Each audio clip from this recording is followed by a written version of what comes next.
लाभुनिया पाया विनवितो संत महात्म्यांची विनंती महाराज.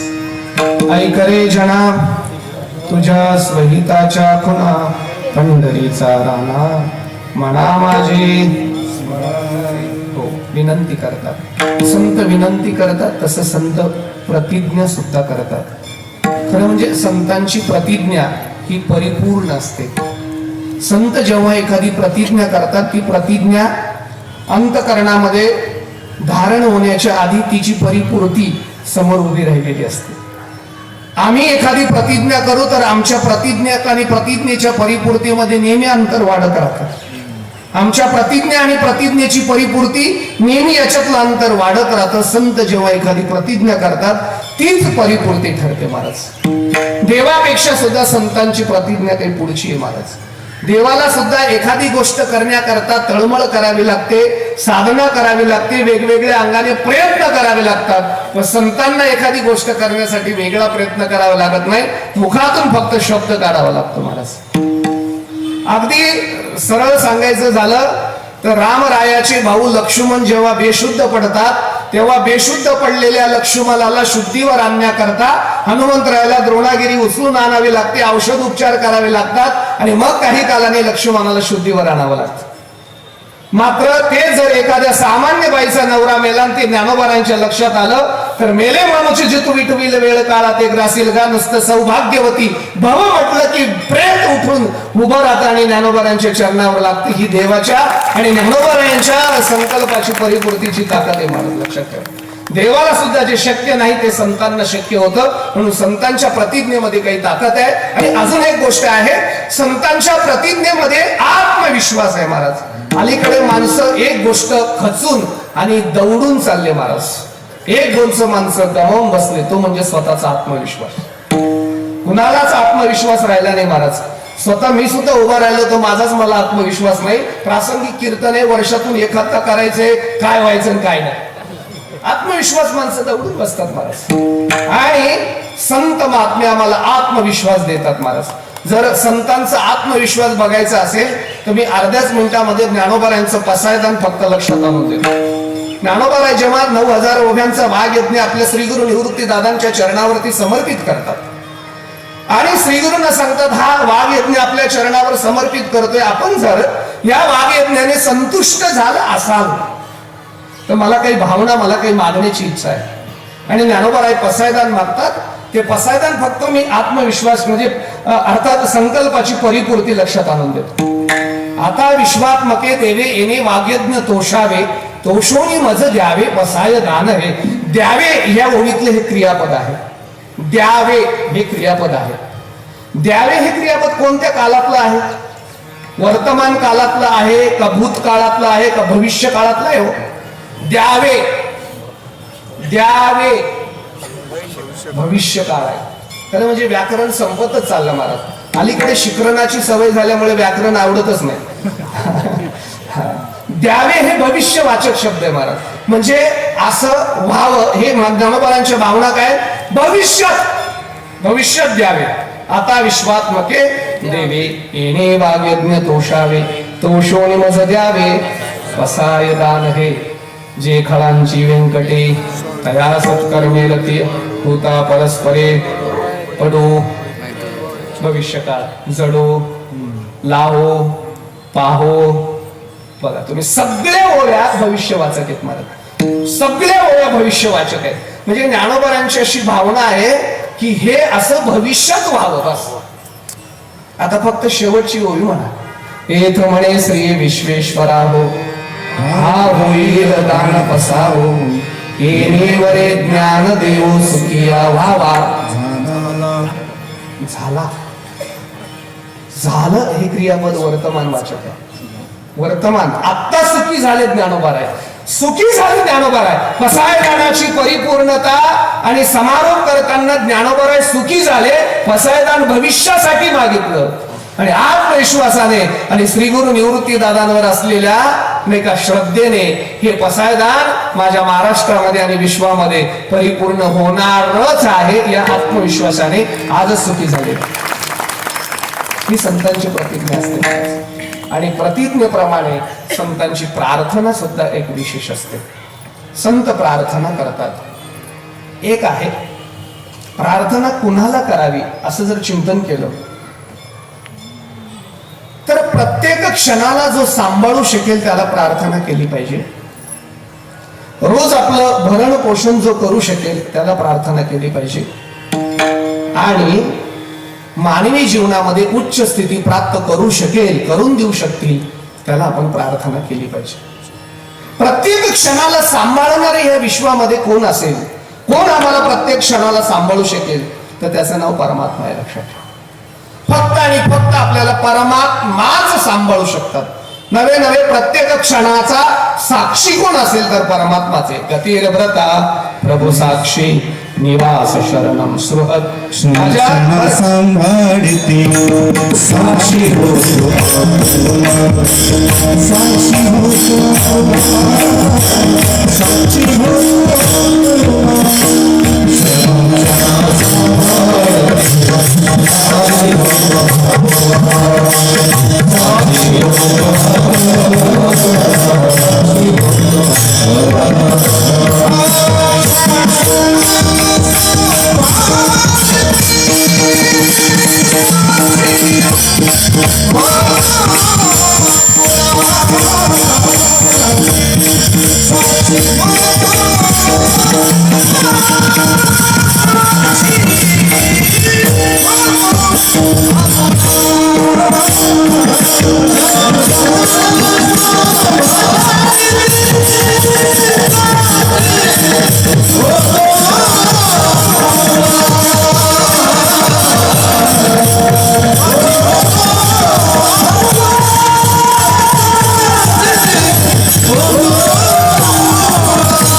क्षणा सांभाळितो साक्षी होतो आपुला.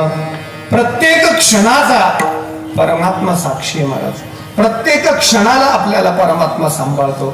एक सांगू का मी, प्रत्येक क्षणाला परमात्मा आपल्याला सांभाळतात तरी त्या क्षणाची आपण साक्षी होत नाही हे आपलं दुर्दैव आहे. पण परमात्मा साक्षी आहे प्रत्येक क्षणाला. कारण जन्म मरण यश अपयश आणि लाभ हानी या 6 गोष्टीचा तर नक्कीच परमात्मा साक्षी आहे. जन्माचा साक्षी परमात्मा आहे, मरणाचा साक्षी परमात्मा आहे, यशाचा साक्षी परमात्मा आहे, अपयशाचा साक्षी परमात्मा आहे, लाभाचा साक्षी परमात्मा आहे आणि हानीचा सुद्धा साक्षी परमात्मा आहे. त्या सगळ्या गोष्टी परमात्म्याच्या साक्षीने होतो. परमात्मा आपल्याला सांभाळतात. परमात्मा जसं आपल्याला सांभाळतात तसे अजून एक बाजू आहे, संत सुद्धा आपल्याला सांभाळतात. संत सांभाळतात. सांभाळीले सांभाळीले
मला विठ्ठल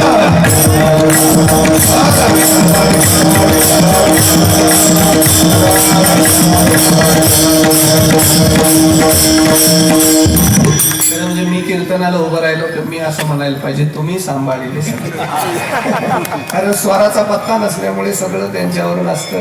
आणि मी गंभीर महाराज अशोक महाराज एक गोष्ट मी स्वाभिमानाने सांगू शकतो बरं का, महाराष्ट्रातला मी असा एकमेव कीर्तनकार आहे की महाराष्ट्रातली सगळी गायकं माझ्यावर जीवापासून प्रेम करतात. म्हणजे सगळ्या गायकवृंदांच्या प्रेमाला पात्र आहे हे माझं भाग्य. आणि म्हणजे वादक गायक दोघे आले, गायक म्हणजे वादक गायक दोघे आले महाराज. तुम्ही वेगळं का समजतात, आम्ही तुम्हाला एकच समजतो. वादक म्हणजे वादक गायक दोघे आले का, संगती लावून घ्यायची महाराज. संत आपल्याला सांभाळतात, परमात्मा आपल्याला सांभाळतात. परमात्मा प्रत्येक क्षणाची आपल्याला साक्षी आहे. आणि म्हणून प्रार्थना करायची असेल तर संतांना प्रार्थना केली पाहिजे, किंवा प्रार्थना करायची असेल तर भगवंताला प्रार्थना केली पाहिजे.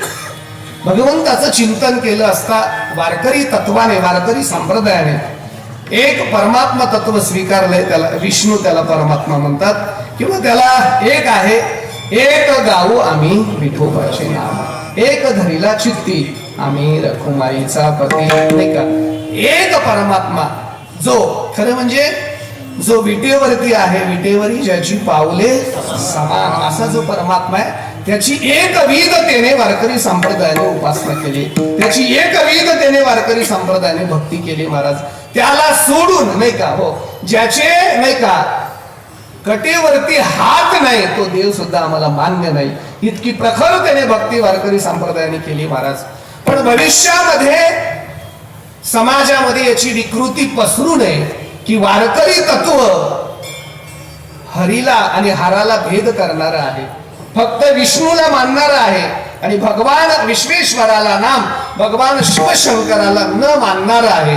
हा भेद कुणाच्या मनामध्ये येऊ नये म्हणून जशी पांडुरंगाला तुकोबाराय प्रार्थना करतात, तितक्याच अंतकरणापासून, तितक्यात उत्कंठ भावनेने काशीला जाणाऱ्या यात्रेकरूंकडे एक सुंदर असं पत्र लिहून देतात. आणि त्या पत्रातून काशी विश्वनाथाला जगद्गुरु तुकोबाराय आजच्या अभंगाच्या प्रथम चरणामध्ये नम्रपणे प्रार्थना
Oh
जगद्गुरु तुकोबाराय महाराज म्हणतात, तुम्ही विश्व, या विश्वाचे तुम्ही नाथ आहात. मी दीन आहे, मी रंक आहे, मी अनाथ आहे, तुम्ही या विश्वाचे नाथ आहात.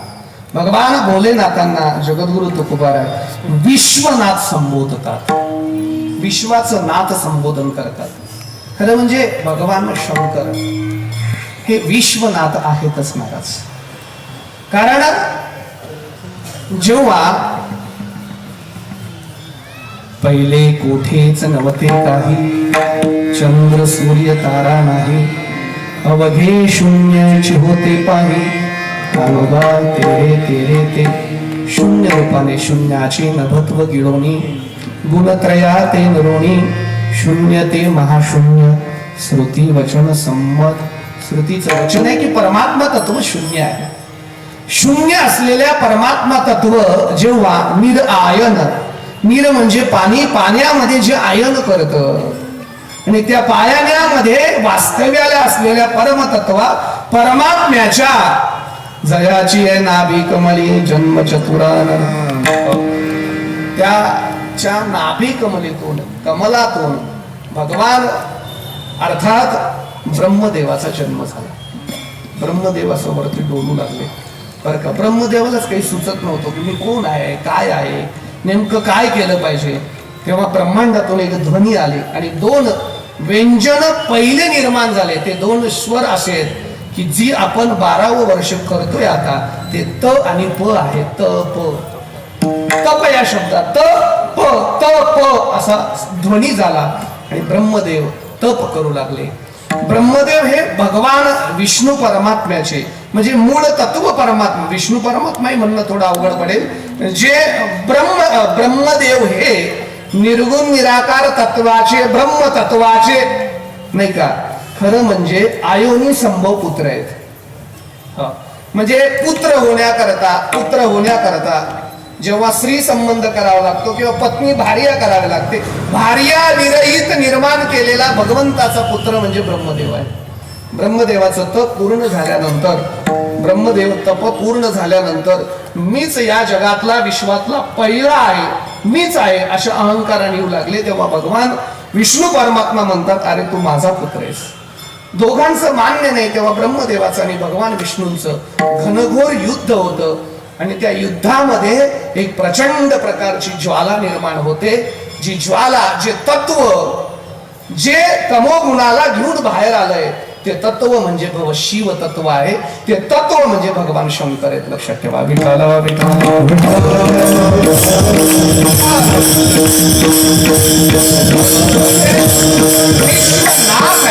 काय विश्वनाथ आहेत. विश्वनाथ त्याला म्हणतात की जे आद्य असतं. एक आधी असतं आणि एक आद्य असतं, एक अनादी असतं. अनादी, आद्य, अनादी, आधी आणि मग आद्य. काही अनादी कालच्या गोष्टी आहेत. म्हणून मला एक सांगायचंय की आद्य भगवान शंकर आहेत, पण देवी अनादी आहे. अनादि निर्गुण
मला याच्यातून फक्त एवढं सांगायचं की ती अनादि आहे.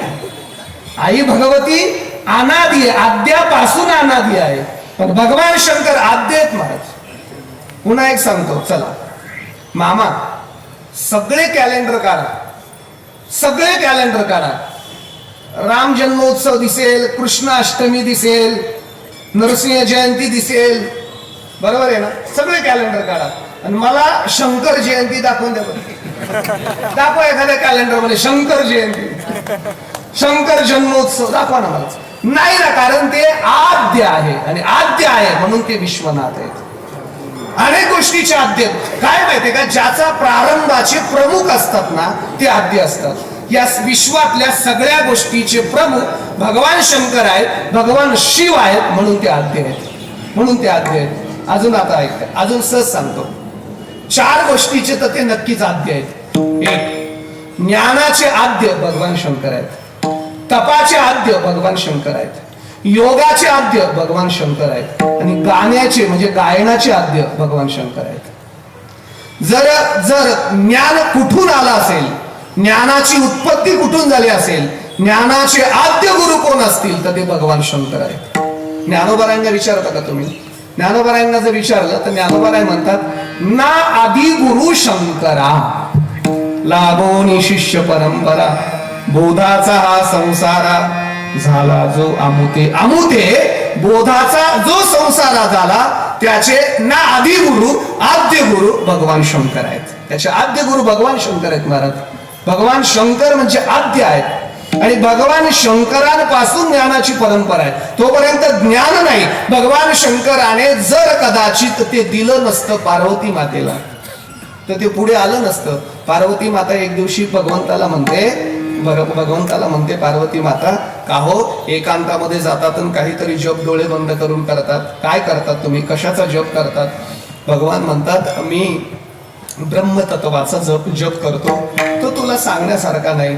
बायको म्हणले, माझ्यापासून चोरून काय करत बसता, मला सांगितलं पाहिजे. आणि अर्थही तुम्ही मला अभिवचन दिलंय धर्म अर्थ काम मोक्षाचं. मग मला धर्म अर्थ काम बाजूला ठेवा, पण मोक्ष प्राप्तीसाठी एखादं साधन सांगा. जो जप तुम्ही करतात तो जप मला द्या. आपल्या पत्नीच्या प्रेमापोटी आणि आग्रहापोटी भगवान शंकरांनी ते ज्ञान प्रगट करण्याची भावना व्यक्त केली. पण ते प्रगट करण्याकरता काही निवांत स्थळ पाहावे म्हणून विचार करू लागले. एक क्षीरसागर निवडला आणि क्षीरसागरामध्ये एका गोंडक्यावर बसून भगवान शंकर पार्वती मातेला तो ज्ञान दान करू लागले. पण काय असतं बरं का महाराज, ज्ञानाचाही अधिकार असावा लागतो.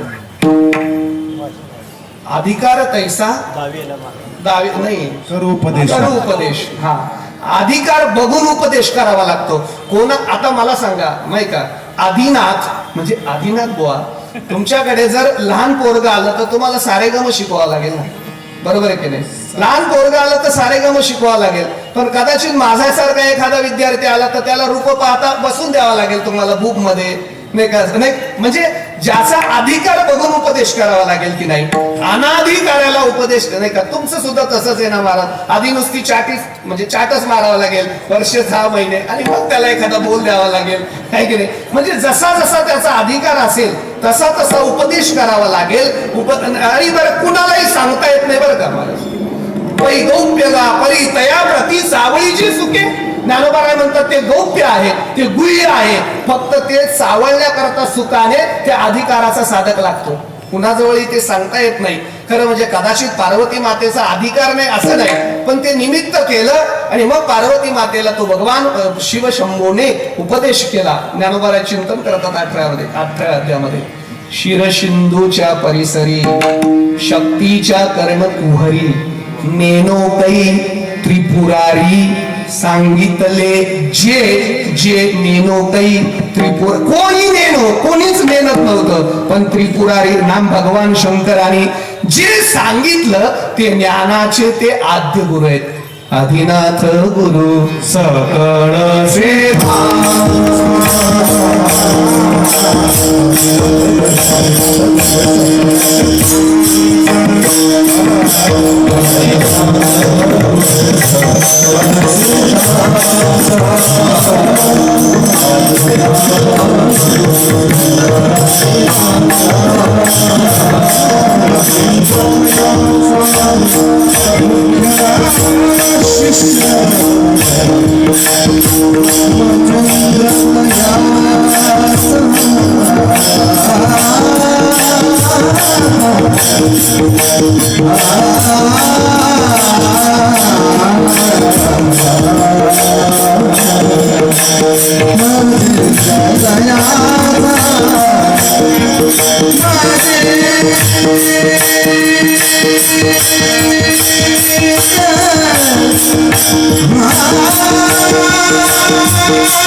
अधिनाथ आद्यनाथ आदिगुरु हो. भगवान शंकरांनी खरं मच्छिंद्रनाथांना नाम पार्वती मातेच्या निमित्ताने ते मच्छिंद्रनाथांपर्यंत आलं नाही का. आदिनाथ उमा बीज प्रगटले मच्छिंद्राला धरे सहज स्थिती. त्या ज्ञानाचे आद्य गुरु. मग ते ज्ञान मच्छिंद्र गोरक्ष गहिणी निवृत्ती आणि निवृत्तीनाथांनी ज्ञानोबारायांपर्यंत आणून ठेवलं. फक्त ज्ञानोबारायांनी एक क्रांती केली. मिळालेलं ज्ञान तुम्ही दोघांमध्ये वाटण्यापेक्षा समाजाला मिळू द्या. दोघांमध्ये म्हणजे आद्यनाथ भगवान शंकर आणि मच्छिंद्रनाथ विष्णू, गोरक्षनाथ शिव, गहिणीनाथ विष्णू, निवृत्तीनाथ शिव. म्हणजे इथपर्यंत शिव आणि विष्णू यांच्यातच चाललं, कोणाला मिळू दिलं नाही. पण ज्ञानोबारायांनी ते ज्ञान घेताना म्हटले नाही का, हे प्रगट गुह्य बोले विश्व ब्रह्मची केले. हे प्रगट करायचं आहे आणि या विश्वासाठी द्यायचंय. खरं म्हणजे वारकरी संप्रदायाचं ही जी आपल्याला भव्य दिव्यता दिसते ती ज्ञानोबारायांमुळे. आणि याचं मूळ तत्व आद्यनाथ भगवान शंकर आहे. ज्ञानाचे आदिगुरु भगवान शंकर आहेत. विठ्ठला विठ्ठला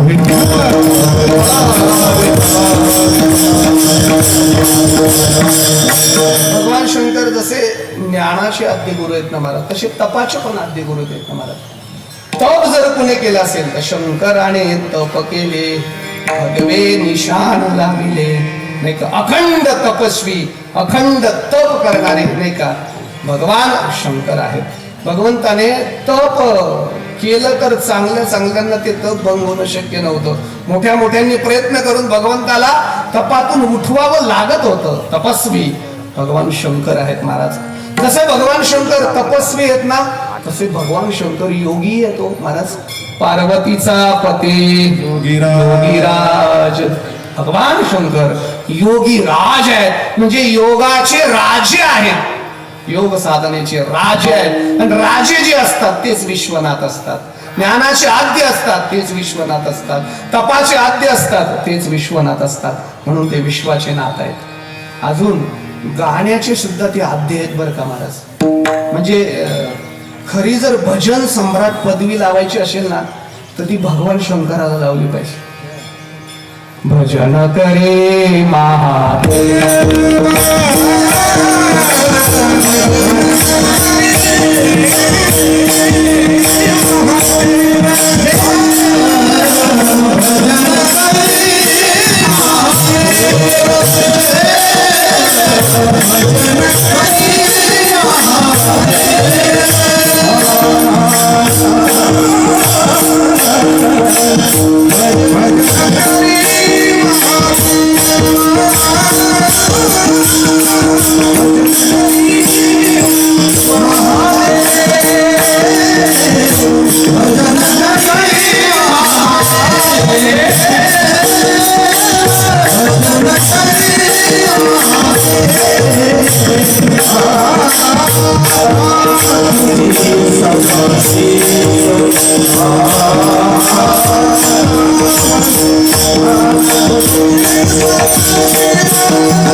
विश्वनाथ, तुम्ही विश्वनाथ दिनरंक मी अनाथ, कृपा कराल ते थोडी पाया पडलो बराडी, काय गुणे तुम्हा पाशी मी तो अल्पची संतोषी, कृपा कराल ते थोडी पाया पडिलो बराडी.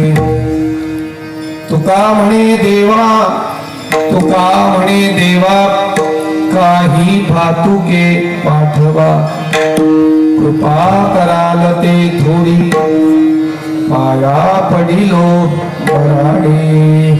पांडुरंगा करो प्रथम,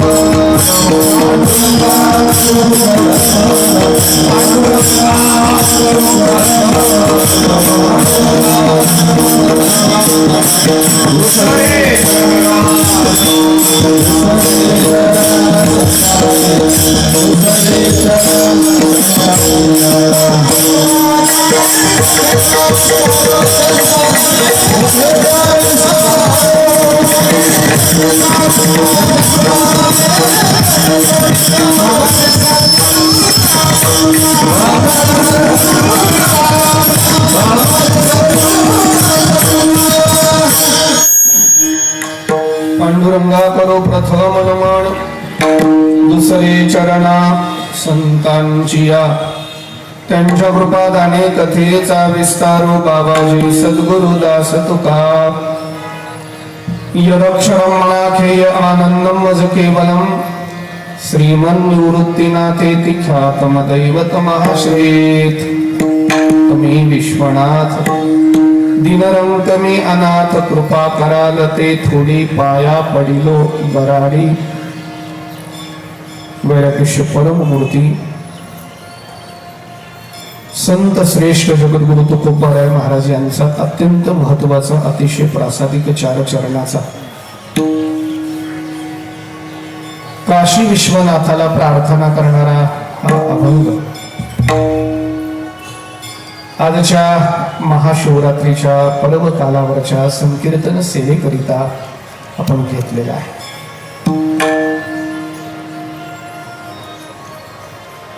श्री क्षेत्र भोसरी गावामध्ये भगवान शिवशंभूच्या या प्रणांगणामध्ये माननीय आपले सर्वांचे लाडके आमदार महेश दादा लांडगे, सर्वांचे लाडके म्हणण्यापेक्षा वारकऱ्यांचे लाडके आणि वारकऱ्यांचे लाड पुरवणारे. वारकऱ्यांना काही नकोय महाराज, वारकऱ्यांना चांगल्या श्रवणाची संधी हवी आहे आणि चांगल्या श्रवणाची संधी गेल्या 12 वर्षापासून दादा उपलब्ध करून देत आहेत. तपपूर्ती उत्सव यावर्षी संपन्न होतो आहे. संपूर्ण परिवार या परिसरातील वारकरी आजची महाशिवरात्रीची परमभाग्याने माझ्या वाट्याला आलेली सेवा. खरं म्हणजे शिवरात्री असल्यामुळे प्रत्यक्ष दीनानाथ आणि महेश शंकरानेच चाल गायली. दोघी भगवान शंकरांची नाव आहेत. आदिनाथ हो, आदिनाथ. हो हो. आणि गंभीरजी महाराज अवसार यांनी सुंदर अशी साथ केली आहे. अशोक महाराज इतके अत्यंत गोड साथ केली आहे. ही सगळी मंडळी आहे. नारायण महाराज आहेत, शिवाजी महाराज आहेत, परिसरातून आलेले संपूर्ण वारकरी आहेत, कीर्तनकार आहेत, प्रवचनकार आहेत, कथाकार आहेत. सर्वांच्या चरणाशी नतमस्तक होतो आणि प्राप्त असलेल्या वेळेमध्ये या अभंगाचं काही चिंतन करण्याचा प्रयत्न करतो. मस्तक हे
मस्तक हे पायावरी या वारकरी संतांच्या.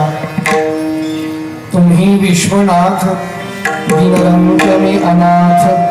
कृपा कराल ते थोडी पाया पडिलो बराडी.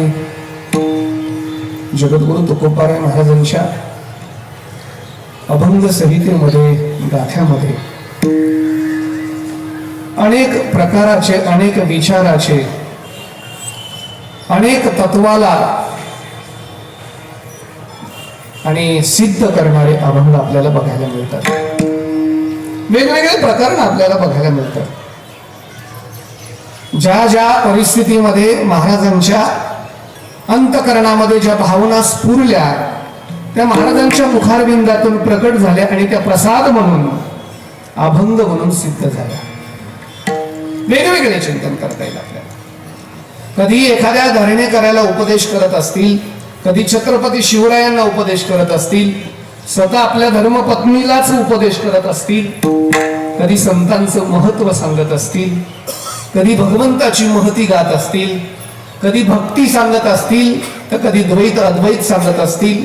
वेगवेगळ्या परिस्थितीमध्ये महाराजांच्या अंतकरणामध्ये समाज हितासाठी ज्या ज्या भावना स्फुरल्या त्या सिद्ध होऊन चंद्र सूर्य असेपर्यंत अमर झाल्या. त्याचं नाव अभंग आहे. लक्षात ठेवा, त्याचं नाव अभंग. महाराजांच्या अशाच काही भावना या अभंगामध्ये आहेत. काही यात्रेकरू काशी विश्वनाथाच्या दर्शनाला निघाले आणि महाराजांना आग्रह करू लागले की महाराज तुम्ही दर्शनाला चला, काशीच्या यात्रेला चला. आणि महाराजांना जाणं शक्य नाही म्हणून काशी विश्वेश्वरासाठी काही लिहिलेला लखोटा, आजच्या भाषेमध्ये पत्र, त्या पत्रातल्या भावना, ती प्रार्थना म्हणजे आजचा अभंग आहे. विश्वनाथाला केलेली जगद्गुरु तुकोबारायांनी प्रार्थना आहे. जगद्गुरु तुकोबारायांनी खरं म्हणजे विश्वाच्या नाथाला वारकऱ्यांच्या नाथांनी केलेली प्रार्थना आहे.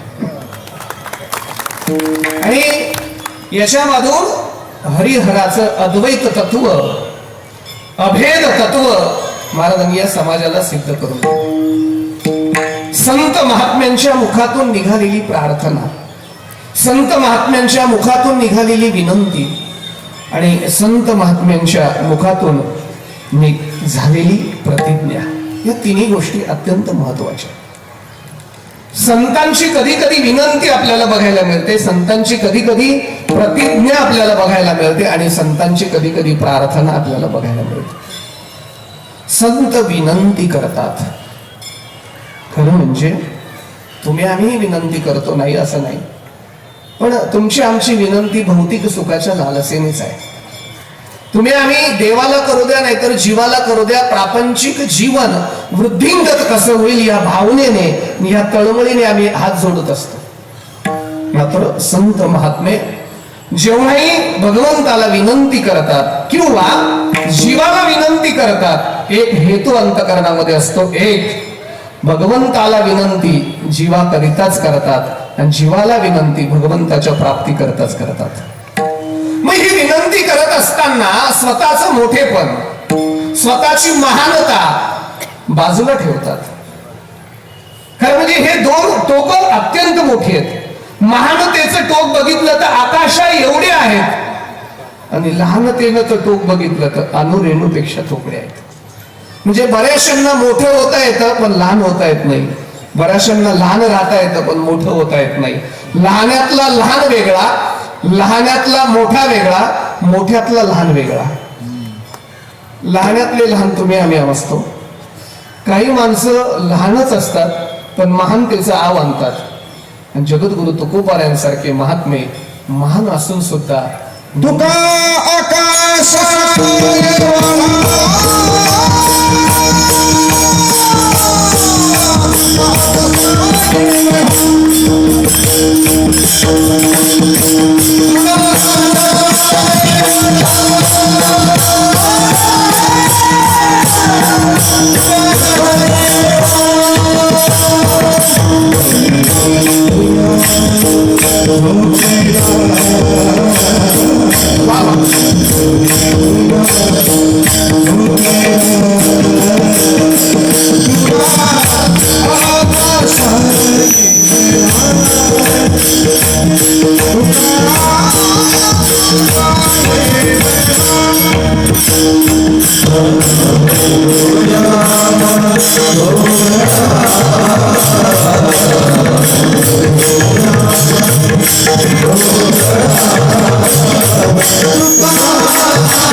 आकाशा एवढा तरी अणुरेणूया थोकडा. आकाशा एवढे तुकोबर आहे, तुमच्या आमच्या करता अणुरेणूपेक्षा थोकडे होण्याची तयारी दाखवतात. आम्ही वैकुंठवाशी आलो खाली येण्याची तयारी दर्शवतात. येण्याची त्याची दोन कारण आहेत. बराच येण्याचे दोन कारण आहेत. जे बोलून गेले त्यांना वागता आलं नाही ते वागून दाखवायला येतात. थोडी क्षमा मागतो बरं का. बऱ्याचशांना बोलणं शक्य होतं, सहज बोलून जातात, पण वागणं शक्य होत नाही. पण बोलिले जे ऋषी साच भावे वर्ताया तुकोबारा येतात. त्यांनी बोललं पण तसंच वागून दाखवायला तुकोबारा येतात. आणि दुसरं तुकोबारा विनंती करायला येतात. देवाला विनंती करतात, तुम्हा आम्हाला विनंती करतात. अगदी ती विनंती करत असताना स्वतः इतके लहान होतात. लागोनिया पाय